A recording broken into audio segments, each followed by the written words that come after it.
Hi guys, how you doing? I've got two more articles today that I'll be talking about. Let's just get right into it. Now, the man who wrote this first article wanted to remain anonymous. I cannot check its validity, but I would still like to read it and give my views on it. So, the title, My Wife Used to Beat Me. Now, that's a title you don't see that often.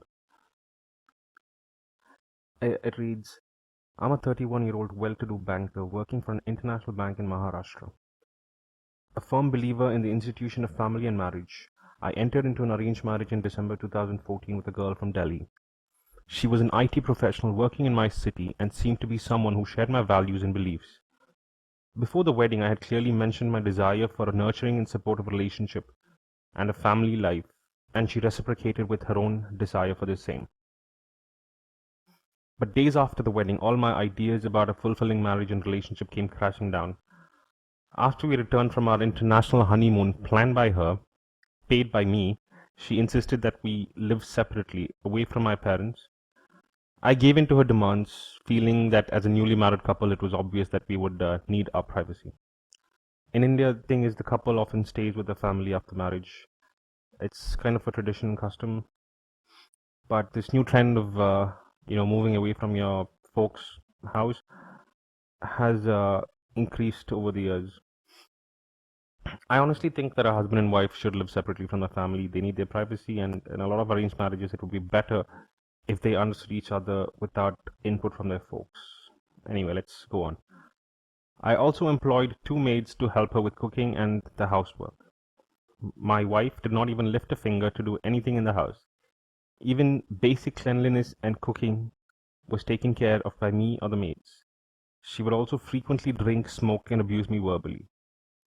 She also slapped me a couple of times in front of my friends and relatives, but I overlooked these incidents thinking that she needed more time to adjust. I had a huge friend circle and wanted her to feel at home with them as well, but she made no effort to integrate herself with them and ensured that I started isolating myself from my friends. She often went out with her friends and sister but did not include me in her plans.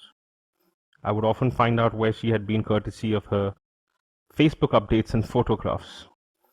When I wanted to accompany her, she refused, saying that she was an independent individual and did not want me to tag along with her.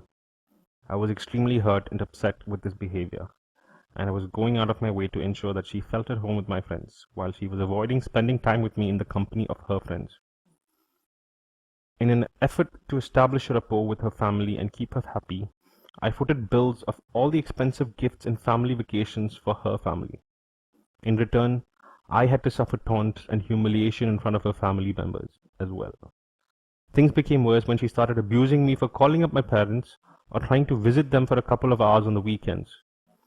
Isolated from my friends and family in order to keep my marriage working, I started losing my peace of mind and sanity. The psychological harassment grew by leaps and bounds, and I spent nights sleeping in my car just to escape her constant taunts and allegations. In the 4 months that we lived together, she didn't spend a penny on anything and constantly made demands on me for fulfilling all her desires, material and physical. I cooperated. I realize now that I was foolish in hoping that things would improve.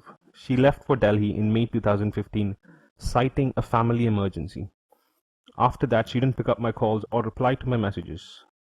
A few days later, I got a summon from the Crime Against Women cell in Delhi, where she had lodged a complaint against me and my parents on allegations of cruelty, dowry, and harassment. The shock of this allegation was further compounded when I realized that she had walked away with valuable jewelry, including items that belonged to my mother, other valuables like my laptop, camera, and hard drives. Wow, this female sounds like something, man. The allegations, trips to Delhi, the unreasonable demand for alimony, which is much more than my capacity, and the sheer emotional toll it has taken on my parents and me is immense. The breakdown of the marriage has affected us physically, emotionally, and psychologically. My mother has needed therapy to cope up, and I have become a shadow of my former self. Now, that's the end of the article. Um, what this man wrote is not a rare occurrence anywhere in the world. There have been several people coming out and stating that they had the Domestic Violence Act filed against them when they were the ones who were abused. Last year alone, there were over 123,000 cases filed. What is happening now is that the women hold men hostage because of these draconian gender bias laws.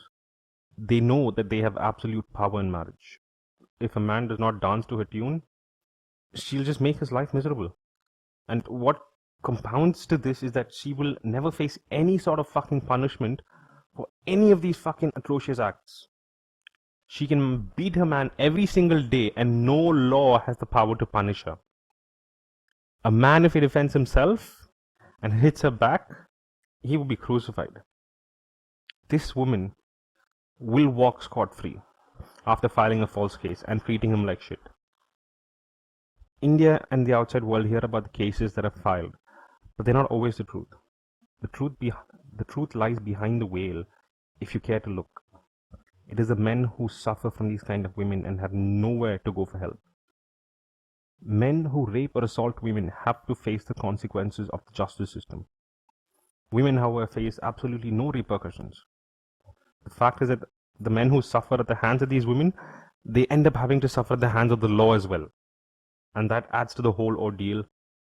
And that's probably why the suicides in India has gone up drastically over the years. Anyway, we'll move on to the second article. So the next article is about the odd-even rule that will be tried in Delhi for 15 days or so. Delhi is attempting to cut down its pollution, and they have put forward a plan to let even-numbered license plates go out on even-numbered dates and vice versa. Personally, I think this is going to be a bust because there are several other ways to reduce pollution, and there are several other countries that have tried this and completely abandoned it. If they have something new, well and good. They might actually do something, but anyway, I don't want to digress on the topic. Let's get to the article now. The Delhi CM and Aam Aadmi Party chief Arvind Kejriwal on Wednesday said that in the proposed scheme of things to limit cars with odd and even numbers on alternate days, any car carrying a patient or being driven by single women would be exempted. Yes, of course. Give these privileged women even more privilege. That's what the fucking governing body is there to do, right? Fucking twats. Another article says that not all women are on board with the exemption plan. It states, women's safety can't be a reason for exemption as a majority of them travel by public transport. Women who travel in cars and public transport need equal protection. There should be full participation by women, and exemptions will only undermine the success of the plan, said Anumita Roy Chowdhury, Executive Director, Research and Advocacy and Head of Air Pollution and Clean Transportation Program, Center for Science and Environment. Now, at least one lady with some sort of sense. Now, I don't want to nitpick, so I'll leave the sentence within which she says all women need to be protected. The article goes on. However, women's rights activists have voted for the exemption, saying a large number of women work till late night only because they have a vehicle. The exemption makes sense as a large number of women work till late at night and are dependent on private vehicles. This is a calculated choice made by women in the absence of a robust public transport system, said Kavita Krishnan, Secretary of All India Progressive Women's Association. I have honestly fucking lost count of the number of women's associations in India. I mean, every time I read an article, I see a new name. Anyway, it does not matter. Well, no, it does not matter what anyone else wants. If a women's organizations say they require something, the government will give it to them on a silver platter. The article goes on to say, like the Green Brigade, women who use the metro and other public transport say that the government should focus on providing robust public transport systems so that people, including women, use it out of choice. Why is the government focusing on safety of women drivers? The ban will increase the load on public transport, which is used by lakhs of women. The government should think about our safety too. The metro will be packed once the ban comes into effect, and it will become impossible to travel, said Aruna, a private firm employee who travels by metro. Reading on, women drivers are in favor of the exemption. Sucheta Verma, a media professional who lives in Noida and comes to Delhi for work, says that she can't rely on public transport due to her odd working hours. I can work till late only because I drive back home for safety reasons. It is important that women are exempted, she said. Of course, only women can work odd fucking hours. Privileged fucking queens of India. Why not give them exemptions on all the fucking laws in India? That seems like the best option. Or the government can, provide a fucking bodyguard for all women paid for using the taxpayers' money. That is the only way any of this is going to end. I mean, if the laws can't protect them, they complain about the implementation. If it's not the implementation, they complain about the judicial system. They've got tons and tons of complaints. The conviction rate of rape cases in India was actually 20% last year. A lot of the feminists are saying that 80% of the rapists go free. Do they not fucking understand what the justice system is?